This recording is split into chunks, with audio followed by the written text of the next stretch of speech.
Praise Lord. ഇന്ന് 108 ദിവസം നാം വായിക്കുന്നത് ലേവ്യ പുസ്തകം 18 അധ്യായം, സങ്കീർത്തനം 108 അധ്യായവും അപ്പോസ്തല പ്രവൃത്തി 19 അധ്യായവുമാണ്. ലേവ്യ പുസ്തകം 18 അധ്യായം. യഹോവ പിന്നെയും മോശയോട് അരുളി ചെയ്തത്, നീ ഇസ്രായേൽ മക്കളോട് പറയേണ്ടത് എന്തെന്നാൽ, ഞാൻ നിങ്ങളുടെ ദൈവമായ യഹോവയാകുന്നു. നിങ്ങൾ പാർത്തിരുന്ന മിസ്രയീം ദേശത്തിലെ നടപ്പ് പോലെ നിങ്ങൾ നടക്കരുത്. ഞാൻ നിങ്ങളെ കൊണ്ടുപോകുന്ന കനാൻ ദേശത്തിലെ നടപ്പ് പോലെയും അരുത്. അവരുടെ മര്യാദ ആചരിക്കരുത്. എന്റെ വിധികളെ അനുസരിച്ച് എന്റെ ചട്ടങ്ങളെ പ്രമാണിച്ചു നടക്കണം. ഞാൻ നിങ്ങളുടെ ദൈവമായ യഹോവയാകുന്നു. ആകയാൽ എന്റെ ചട്ടങ്ങളും ന്യായങ്ങളും നിങ്ങൾ പ്രമാണിക്കണം. അവയെ ചെയ്യുന്ന മനുഷ്യൻ അവയാൽ ജീവിക്കും. ഞാൻ യഹോവയാകുന്നു. നിങ്ങളിൽ ആരും തനിക്ക് രക്തസംബന്ധമുള്ള യാതൊരുത്തരുടെയും നഗ്നത അനാവൃതമാക്കുവാൻ തക്കവണ്ണം അവരോട് അടുക്കരുത്. ഞാൻ യഹോവയാകുന്നു. നിന്റെ അപ്പന്റെ നഗ്നതയും അമ്മയുടെ നഗ്നതയും അനാവൃതമാക്കരുത്. അവൾ നിന്റെ അമ്മയാകുന്നു. അവളുടെ നഗ്നത അനാവൃതമാക്കരുത്. അപ്പന്റെ ഭാര്യയുടെ നഗ്നത അനാവൃതമാക്കരുത്. അത് നിന്റെ അപ്പന്റെ നഗ്നതയല്ലോ. അപ്പന്റെ മകളോ അമ്മയുടെ മകളോ ആയ നിന്റെ സഹോദരിയുടെ നഗ്നത അനാവൃതമാക്കരുത്. വീട്ടിൽ ജനിച്ചവരായാലും പുറമേ ജനിച്ചവരായാലും അവരുടെ നഗ്നത അനാവൃതമാക്കരുത്. നിന്റെ മകന്റെ മകളുടെ നഗ്നതയോ മകളുടെ മകളുടെ നഗ്നതയോ അനാവൃതമാക്കരുത്. അവരുടെ നഗ്നത നിന്റേത് തന്നെയല്ലോ. നിന്റെ അപ്പന് ജനിച്ചവളും അവന്റെ ഭാര്യയുടെ മകളുമായവളുടെ നഗ്നത അനാവൃതമാക്കരുത്. അവൾ നിന്റെ സഹോദരിയല്ലോ. അപ്പന്റെ സഹോദരിയുടെ നഗ്നത അനാവൃതമാക്കരുത്. അവൾ അപ്പന്റെ അടുത്ത ചാർച്ചക്കാരിയല്ലോ. അമ്മയുടെ സഹോദരിയുടെ നഗ്നത അനാവൃതമാക്കരുത്. അവൾ നിന്റെ അമ്മയുടെ അടുത്ത ചാർച്ചക്കാരിയല്ലോ. അപ്പന്റെ സഹോദരന്റെ നഗ്നത അനാവൃതമാക്കരുത്. അവന്റെ ഭാര്യയോട് അടുക്കയുമരുത്. അവൾ നിന്റെ ഇളയമ്മയല്ലോ. നിന്റെ മരുമകളുടെ നഗ്നത അനാവൃതമാക്കരുത്. അവൾ നിന്റെ മകന്റെ ഭാര്യയല്ലോ. അവളുടെ നഗ്നത അനാവൃതമാക്കരുത്. സഹോദരന്റെ ഭാര്യയുടെ നഗ്നത അനാവൃതമാക്കരുത്. അത് നിന്റെ സഹോദരന്റെ നഗ്നതയല്ലോ. ഒരു സ്ത്രീയുടെയും അവളുടെ മകളുടെയും നഗ്നത അനാവൃതമാക്കരുത്. അവളുടെ മകന്റെയോ മകളുടെയോ മകളുടെ നഗ്നത അനാവൃതമാക്കുമാറ് അവരെ പരിഗ്രഹിക്കരുത്. അവർ അടുത്ത ചാർച്ചക്കാരല്ലോ. അത് ദുഷ്കർമ്മം. ഭാര്യ ജീവനോടിരിക്കുമ്പോൾ അവളെ ദുഃഖിപ്പിപ്പാൻ അവളുടെ സഹോദരിയുടെ നഗ്നത അനാവൃതമാക്കുമാറ് അവളെ കൂടെ പരിഗ്രഹിക്കരുത്. ഒരു സ്ത്രീ ഋതുനിമിത്തം അശുദ്ധമായിരിക്കുമ്പോൾ അവളുടെ നഗ്നത അനാവൃതമാക്കുമാറ് അവളോട് അടുക്കരുത്. കൂട്ടുകാരന്റെ ഭാര്യയോടുകൂടെ ശയിച്ച് അവളെ കൊണ്ട് നിന്നെ അശുദ്ധനാക്കരുത്. നിന്റെ സന്തതിയിൽ ഒന്നിനെയും മോലേക്കിന് അർപ്പിച്ച് നിന്റെ ദൈവത്തിന്റെ നാമത്തെ അശുദ്ധമാക്കരുത്. ഞാൻ യഹോവയാകുന്നു. സ്ത്രീയോട് എന്ന പോലെ പുരുഷനോടുകൂടെ ശയിക്കരുത്. അതും മ്ലേച്ഛത. യാതൊരു മൃഗത്തോടും കൂടെ ശയിച്ച് അതിനാൽ നിന്നെ അശുദ്ധനാക്കരുത്. യാതൊരു സ്ത്രീയും ഒരു മൃഗത്തോടുകൂടെ ശയിക്കേണ്ടതിന് അതിന്റെ മുന്നിൽ നിൽക്കയുമരുത്. അത് നികൃഷ്ടം. ഇവയിൽ ഒന്നുകൊണ്ടും നിങ്ങളെ തന്നെ അശുദ്ധരാക്കരുത്. ഞാൻ നിങ്ങളുടെ മുമ്പിൽ നിന്ന് നീക്കിക്കളയുന്ന ജാതികൾ ഇവയാലൊക്കെയും തങ്ങളെ തന്നെ അശുദ്ധരാക്കിയിരിക്കുന്നു. ദേശവും അശുദ്ധമായി തീർന്നു. അതുകൊണ്ട് ഞാൻ അതിന്റെ അകൃത്യം അതിന്മേൽ സന്ദർശിക്കുന്നു. ദേശം തന്റെ നിവാസികളെ ഛേദിച്ചു കളയുന്നു. ഈ മ്ലേച്ഛതയൊക്കെയും നിങ്ങൾക്ക് മുൻപേ ആ ദേശത്തുണ്ടായിരുന്ന മനുഷ്യർ ചെയ്തു. ദേശം അശുദ്ധമായി തീർന്നു. നിങ്ങൾക്ക് മുമ്പേ ഉണ്ടായിരുന്ന ജാതികളെ ദേശം ഛർദ്ദിച്ചു കളഞ്ഞതുപോലെ നിങ്ങൾ അതിനെ അശുദ്ധമാക്കിയിട്ട് നിങ്ങളെയും ഛർദ്ദിച്ചു കളയാതിരിപ്പാൻ നിങ്ങൾ എന്റെ ചട്ടങ്ങളും വിധികളും പ്രമാണിക്കണം. ഈ മ്ലേച്ഛതകളിൽ യാതൊന്നും സ്വദേശിയാകട്ടെ നിങ്ങളുടെ ഇടയിൽ പാർക്കുന്ന പരദേശിയാകട്ടെ ചെയ്യരുത്. ആരെങ്കിലും ഈ സകല മ്ലേച്ഛതകളിലും ഏതെങ്കിലും ചെയ്താൽ അതിനെ ചെയ്യുന്നവരെ അവരുടെ ജനത്തിൽ നിന്ന് ഛേദിച്ചു കളയണം. ആകയാൽ നിങ്ങൾക്ക് മുമ്പേ നടന്ന ഈ മ്ലേച്ഛ മര്യാദകളിൽ യാതൊന്നും ചെയ്യാതെയും അവയാൽ അശുദ്ധരാകാതെയും ഇരിപ്പാൻ നിങ്ങൾ എന്റെ പ്രമാണങ്ങളെ പ്രമാണിക്കണം. ഞാൻ നിങ്ങളുടെ ദൈവമായ യഹോവയാകുന്നു. 108 സങ്കീർത്തനം. ദൈവമേ, എന്റെ മനസ്സ് ഉറച്ചിരിക്കുന്നു. ഞാൻ പാടും. എന്റെ മനം കൊണ്ട് ഞാൻ കീർത്തനം പാടും. വീണയും കിന്നരവുമായുള്ളവേ, ഉണരുവിൻ. ഞാൻ അധികാലത്തെ ഉണരും. യഹോവേ, വംശങ്ങളുടെ ഇടയിൽ ഞാൻ നിനക്ക് സ്തോത്രം ചെയ്യും. ജാതികളുടെ മധ്യേ ഞാൻ നിനക്ക് കീർത്തനം പാടും. നിന്റെ ദയ ആകാശത്തിനു മീതെ വലുതാകുന്നു. നിന്റെ വിശ്വസ്തത മേഘങ്ങളോളം എത്തുന്നു. ദൈവമേ, നീ ആകാശത്തിനു മീതെ ഉയർന്നിരിക്കണമേ. നിന്റെ മഹത്വം സർവഭൂമിക്കും മീതെ തന്നെ. നിനക്ക് പ്രിയമുള്ളവർ വിടുവിക്കപ്പെടേണ്ടതിന് നിന്റെ വലങ്കൈ കൊണ്ട് രക്ഷിച്ച് ഞങ്ങൾക്ക് ഉത്തരവരുളണമേ. ദൈവം തന്റെ വിശുദ്ധിയിൽ അരുളി ചെയ്തതുകൊണ്ട് ഞാൻ ആനന്ദിക്കും. ഞാൻ ശേഖേമിനെ വിഭാഗിച്ച് സുക്കോത്തു താഴ്വരയെ അളക്കും. ഗിലെയാദ് എനിക്കുള്ളത്, മനശ്ശെയും എനിക്കുള്ളത്.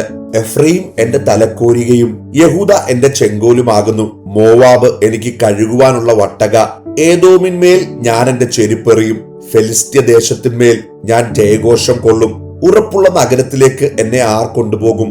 ഏദോമിലേക്ക് എന്നെ ആർ വഴി നടത്തും? ദൈവമേ, നീ ഞങ്ങളെ തള്ളിക്കളഞ്ഞില്ലയോ? ദൈവമേ, നീ ഞങ്ങളുടെ സൈന്യങ്ങളോടുകൂടെ പുറപ്പെടുവില്ല.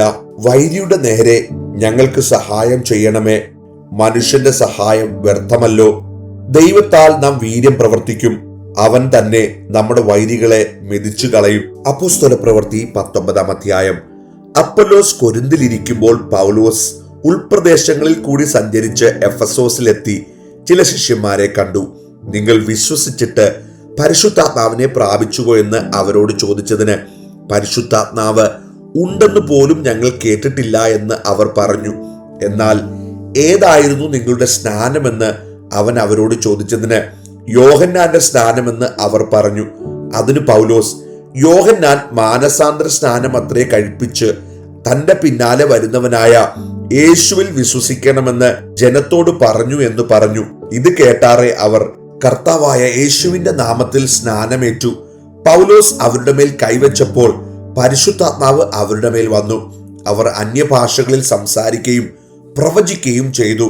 ആ പുരുഷന്മാർ എല്ലാം കൂടി 12ഓളം ആയിരുന്നു. പിന്നെ അവൻ പള്ളിയിൽ ചെന്ന് ദൈവരാജ്യത്തെക്കുറിച്ച് സമ്മതിപ്പിച്ചും കൊണ്ട് 3 മാസത്തോളം പ്രാഗൽഭ്യത്തോടെ പ്രസംഗിച്ചു. എന്നാൽ ചിലർ കഠിനപ്പെട്ട് അനുസരിക്കാതെ പുരുഷാരത്തിന്റെ മുമ്പാകെ ഈ മാർഗത്തെ ദുഷിച്ചപ്പോൾ അവൻ അവരെ വിട്ട് ശിഷ്യന്മാരെ വേർതിരിച്ചു. തുറന്നോസിന്റെ പാഠശാലയിൽ ദിനംപ്രതി സംവദിച്ചു പോന്നു. അത് 2 സംവത്സരത്തോളം നടക്കിയാൽ ആസ്യയിൽ പാർക്കുന്ന യഹൂദന്മാരും യവനന്മാർക്കും എല്ലാം കർത്താവിന്റെ വചനം കേൾപ്പാനിടയായി. ദൈവം പൗലോസ് മുഖാന്തരം അസാധാരണയായ വീര്യപ്രവൃത്തികളെ ചെയ്യിക്കയാൽ അവന്റെ മേൽമേൽ നിന്ന് റൂമാലും ഉത്തരീയവും രോഗികളുടെ മേൽ കൊണ്ടുവന്നിടുകയും വ്യാധികൾ അവരെ വിട്ടുമാറുകയും ദുരാത്മാക്കൾ പുറപ്പെടുകയും ചെയ്തു. എന്നാൽ ദേശാന്തരികളായി നടക്കുന്ന മന്ത്രവാദികളായ ചില യഹൂദന്മാർ പൗലോസ് പ്രസംഗിക്കുന്ന യേശുവിന്റെ നാമത്തിൽ ഞാൻ നിങ്ങളോട് ആണയിടുന്നു എന്ന് പറഞ്ഞു യേശുവിന്റെ നാമം ചൊല്ലുവാൻ തുനിഞ്ഞു. ഇങ്ങനെ ചെയ്തവർ മഹാപുരോഹിതനായ സ്കേവ എന്ന ഒരു യഹൂദന്റെ 7 പുത്രന്മാരായിരുന്നു. ദുരാത്മാവ് അവരോട്, യേശുവിനെ ഞാൻ അറിയുന്നു, പൗലോസിനെയും പരിചയമുണ്ട്, എന്നാൽ നിങ്ങൾ ആർ എന്ന് ചോദിച്ചു. പിന്നെ ദുരാത്മാവുള്ള മനുഷ്യൻ അവരുടെ മേൽ ചാടി അവരെ കീഴടക്കി ജയിക്കിയാൽ അവർ നഗ്നരും മുറിവേറ്റവരുമായി ആ വീട്ടിൽ നിന്ന് ഓടിപ്പോയി. ഇത് എഫെസോസിൽ പാർക്കുന്ന സകല യഹൂദന്മാരും യവനന്മാരും അറിഞ്ഞു. അവർക്കൊക്കെയും ഭയം തട്ടി. കർത്താവായ യേശുവിന്റെ നാമം മഹിമപ്പെട്ടു. വിശ്വസിച്ചവരിൽ അനേകരും വന്ന് തങ്ങളുടെ പ്രവൃത്തികളെ ഏറ്റുപറഞ്ഞ് അറിയിച്ചു. ക്ഷുദ്രപ്രയോഗം ചെയ്തിരുന്ന പലരും തങ്ങളുടെ പുസ്തകങ്ങളെ കൊണ്ടുവന്ന് എല്ലാവരും കാങ്കെ ചുട്ടുകളഞ്ഞു. അവയുടെ വില കണക്ക് കൂട്ടിയാറെ 50,000 വെള്ളിക്കാശ് എന്ന് കണ്ടു. ഇങ്ങനെ കർത്താവിന്റെ വചനം ശക്തിയോടെ പരന്ന് പ്രബലപ്പെട്ടു. ഇത് കഴിഞ്ഞിട്ട് പൗലോസ് മക്കദോനിയയിലും ആഖായിലും കൂടി കടന്ന് യെരൂശലേമിലേക്ക് പോകണമെന്ന് മനസ്സിൽ നിശ്ചയിച്ചു. ഞാൻ അവിടെ ചെന്ന ശേഷം റോമയും കാണണം എന്ന് പറഞ്ഞു. തനിക്ക് ശുശ്രൂഷ ചെയ്യുന്നവരിൽ തിമത്തിയോസ്, എരസ്തോസ് എന്ന് 2 പേരെ മക്കദോനിയിലേക്ക് അയച്ചിട്ട് താൻ കുറെ കാലം ആസ്യയിൽ താമസിച്ചു. ആ കാലത്ത് ഈ മാർഗത്തെ ചൊല്ലി വലിയ കലഹമുണ്ടായി. വെള്ളി കൊണ്ട് അർത്തമീസ് ദേവിയുടെ ക്ഷേത്ര രൂപങ്ങളെ തീർക്കുന്ന ദെമേത്രിയോസ് എന്ന തട്ടാൻ തൊഴിൽക്കാർക്ക് വളരെ ലാഭം വരുത്തി വന്നു. അവൻ അവരെയും ആ വകയിൽ ഉൾപ്പെട്ട വേലക്കാരെയും കൂട്ടിവരുത്തി, പുരുഷന്മാരെ, നമ്മുടെ സമ്പാദ്യം ഈ തൊഴിൽ കൊണ്ട് ആകുന്നുവെന്ന് നിങ്ങൾക്ക് ബോധ്യമല്ലോ. എന്നാൽ ഈ പൗലോസ് എന്നവൻ കയ്യാൽ തീർത്തത് ദേവന്മാർ അല്ല എന്ന് പറഞ്ഞുകൊണ്ട് എഫെസോസിൽ മാത്രമല്ല മിക്കവാറും ആസിയയിലൊക്കെയും വളരെ ജനങ്ങളെ സമ്മതിപ്പിച്ച് മറിച്ചു കളഞ്ഞു എന്ന് നിങ്ങൾ കണ്ടും കേട്ടും ഇരിക്കുന്നുവല്ലോ. അതിനാൽ നമ്മളുടെ ഈ കാര്യം ആക്ഷേപത്തിൽ ആകുവാൻ അടുത്തിരിക്കുന്നതുമല്ലാതെ അർത്തമീസ് മഹാദേവിയുടെ ക്ഷേത്രം ഏതുമില്ല എന്ന് വരികയും ആസ്യ മുഴുവനും ഭൂതലവും ഭജിച്ചു പോരുന്നവരുടെ മഹാത്മ്യം ഒടുങ്ങിപ്പോകുകയും ചെയ്യുമെന്ന് പറഞ്ഞു. അവർ ഇത് കേട്ട് ക്രോധം നിറഞ്ഞവരായി എഫേസ്യരുടെ അർത്തമീസ് മഹാദേവി എന്ന ആർത്ത് പട്ടണം മുഴുവനും കലഹം കൊണ്ട് നിറഞ്ഞു.